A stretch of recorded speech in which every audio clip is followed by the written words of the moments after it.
ऐसी ही सर्द शाम थी वो भी, जब वो मेहंदी रचाए हाथों में, सुर्ख आंचल में मुंह छुपाए हुए अपने खत मुझसे लेने आई थी।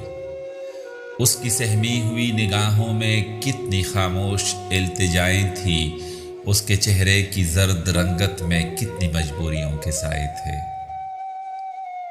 मेरे हाथों से खत पकड़ते हुए जाने क्या सोचकर अचानक वो मेरा शाना पकड़ के रोई थी।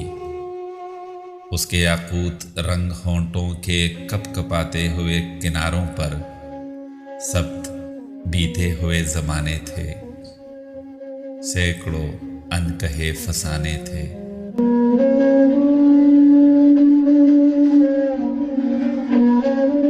सर्द शामों में आज भी अक्सर उसकी रुखसत का बेसदा मंजर मेरी आंखों में झिलमिलाता है। एक लम्हा हिनाई हाथों से मुझको अपनी तरफ बुलाता है। ऐसी ही सर्द शाम थी वो भी।